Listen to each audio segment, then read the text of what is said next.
Graça e paz. Hoje eu gostaria de falar de um pouco de um texto bem interessante, que é o texto do filho pródigo. E geralmente esse texto é interpretado de uma forma tão errônea. O foco ali não é necessariamente no filho pródigo, mas sim no pai, mas principalmente nesse texto o foco é no filho. Se a gente for entender bem para quem Jesus estava falando e para o propósito dessa parábola, não é no foco no filho pródigo, mas no amor do pai pelo perdido, pelos que não são judeus. E o foco também é no filho, que ele não consegue reconhecer isso. Só porque hoje eu vou falar um pouco sobre uma outra coisa. O que incomodava o irmão? Eu gosto muito de olhar a figura ali do irmão, primeiro porque ele é um dos principais personagens, se não o foco dessa passagem. E o problema dele é de não ter o reconhecimento do pai.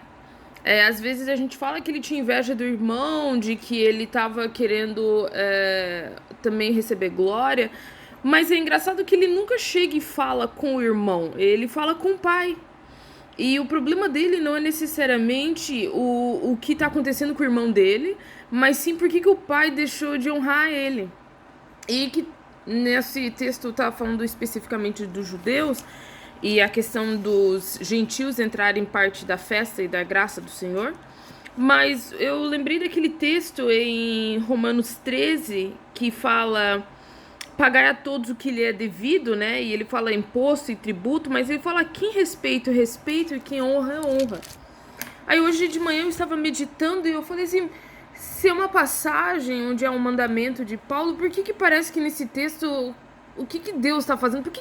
Porque Deus aqui é o Pai representado nesse texto. Por que parece que Deus não está honrando quem merecia a honra? Que nesse caso seria o filho. Não o filho pródigo, mas o outro filho. Ele estava tendo a dificuldade dele, era por que meu pai não está me honrando se eu fui um filho obediente?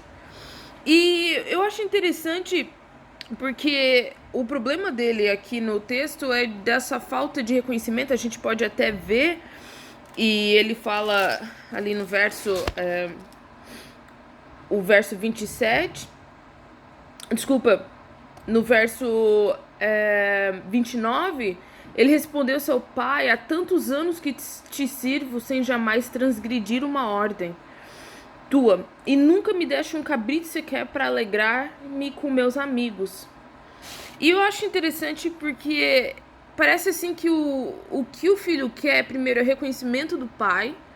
Segundo, ele quer beneficiar desse reconhecimento em público.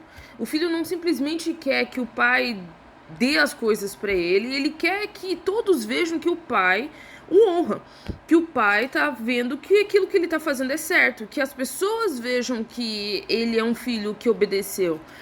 E eu acho interessante isso, porque muitas vezes a gente deseja esse reconhecimento. Eu não acho que não há nada de errado em querer, até porque Paulo recomenda que a gente faça isso, de dar honra e respeito a quem merece. Mas aí a pergunta volta, por que o pai nunca fez isso? Ou aparentemente o pai nunca fez isso. E ele é interessante nesse texto que ele fala assim, vendo que esse teu filho desperdiçou teus bens com meretrizes, tu mandaste matar um novilho para ele. Um novilho cevado, né? O texto nunca fala que o filho pródigo saiu para se prostituir, saiu com prostitutas e desperdiçou dinheiro. Muito pelo contrário, ele só diz que ele pegou a herança e foi morar numa terra distante. Quem assume isso é o outro filho. E a gente acaba falando que o filho pródigo fez todas essas coisas, mas na verdade quem falou isso foi o outro filho. O texto não deixa muito claro isso. Mas o que eu acho interessante é que às vezes vem a pergunta do que a gente tá querendo regozijar, do que a gente tá querendo se alegrar. O pai estava feliz porque aquele filho dele que o declarou como morto e que foi embora, que aqui representa os gentios, os ateus praticamente, que simplesmente falam que Deus não existe, ele volta e Deus se regozija com isso. E eu sei que para um cristão que nunca teve uma vida devassa, você às vezes está no culto, está ouvindo essas histórias e parece que essas pessoas até recebem um reconhecimento, elas recebem depois, vão em programas. E eu acho que esse cenário do filho pródigo é repetido diariamente, é repetido nas igrejas, porque nós gostamos de histórias assim, nós gostamos de histórias de alguém que teve uma vida totalmente perdida e que ela se converteu. E a gente se alegra com isso. E de novo, eu falo que eu creio que o filho pródigo, o problema dele não era o filho, o irmão dele. O problema dele era com Deus. Por que parece que a história dele era uma história sem graça, uma história onde ele não era reconhecido publicamente, era uma história onde ele não tinha todo esse glamour e essa festança, onde as pessoas foram convidadas, onde ele recebe um anel, onde há uma demonstração de afeto tão grande do pai que chega a ser vergonhoso. Você pode perguntar depois o que é isso. Culturalmente, aquilo que o pai faz é extremamente chocante, e toda dessa demonstração para um filho que no final do dia nem estava aí para ele. E eu consigo entender a posição aqui do filho pródigo, que de novo está representando Israel, né? Que Israel não conseguia entender por que eles tinham servido a Deus há tantos anos, séculos, desde a história dos patriarcas, e de repente Deus incluiu gentios, do nada. Gentios que estavam nem aí, gentios que tinham vivido a vida do jeito que queria. Só porque eu creio que a resposta a essa pergunta já está no próprio resposta do pai. O pai chega e ele fala assim, ele respondeu, meu filho, tu sempre estás comigo, tudo que é meu é teu. Algumas das vezes a gente esquece que a nossa recompensa de viver uma vida para o Senhor e de não ter tantos holofotes, ou às vezes ter uma história tão dramática, é a bênção de ter sempre estado com o pai. E eu creio que o filho mais velho perdeu isso em vista. Ele perdeu em vista de que a bênção dele era o fato de que ele não precisou passar por isso. Era o fato de que ele sempre teve a presença do pai. E eu creio que às vezes a gente consegue se perder querendo já aquela frase que o Senhor fala, que falará para nós, né? Servo bom e fiel, né? Na eternidade.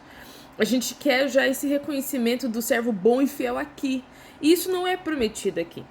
Muito pelo contrário, Jesus não teve esse reconhecimento terreno, e sim quando ele morre e ressuscita, daí todas as coisas são lhe dado domínio. E eu creio que algumas vezes a gente perde isso de perspectiva e, parafraseando ou tentando pegar uma mensagem que talvez não esteja necessariamente no texto, é de que a gente precisa não ser como o filho pródigo nesse aspecto, de querer esse reconhecimento aqui na terra, de querer que usar esses bens e essas bênçãos para que as pessoas vejam que, olha, eu sou um filho bom, eu sou um filho fiel.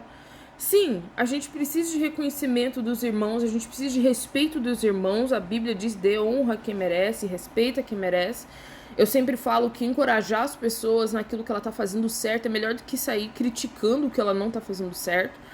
Mas a gente precisa colocar isso numa perspectiva da eternidade, aquilo que Deus está querendo de nós. E a gente precisa entender que a nossa bênção é de que nós temos tudo do nosso Pai. Nós temos aquilo que Ele nos deu em Cristo Jesus. E a gente começa, então, a perceber qual deveria ser o nosso foco. O nosso foco deveria se regozijar junto com o irmão que estava perdido. O nosso foco deveria pensar, poxa, eu não ganhei nunca um novilho, mas graças a Deus, porque eu não precisei chegar a um ponto de que eu precisava dessa vida devassa. Segundo o filho pródigo, né, falando do irmão dele. Desculpa, o filho mais velho falando do irmão dele. Então, assim, eu gostei muito desse texto, ele me deixou refletindo nesse aspecto. Espero que Deus te abençoe também, te faça refletir que o nosso Pai, ele nos deu tudo. E isso é mais importante do que qualquer festa terrena, do que qualquer reconhecimento humano, do que qualquer necessidade que nós temos de mostrar que estamos fazendo a coisa certa. Porque o Senhor sabe, e esse pai sabia, e ele falou pro filho: você sempre esteve comigo. Ele nunca chegou pro filho: mas você também é pecador, você também errou, que é verdade. Ele falou assim: não, você estava assim comigo, mas agora vamos focar no outro aqui, eu quero dar honra para esse daqui. E o filho precisou aprender que o pai sabia que ele estava lá, o pai sabia aquilo que ele estava fazendo. E a Bíblia diz que até um copo d'água será dado galardeão. Então eu creio que o Senhor está vendo nossas obras, O Senhor sabe da nossa necessidade, às vezes, do reconhecimento humano, e por isso que a Bíblia diz pra gente honrar uns aos outros. Mas talvez isso não seja tão público, talvez seja no e-mail, talvez seja um sorriso de quando você faz algo pra alguém. Então que Deus te abençoe com isso.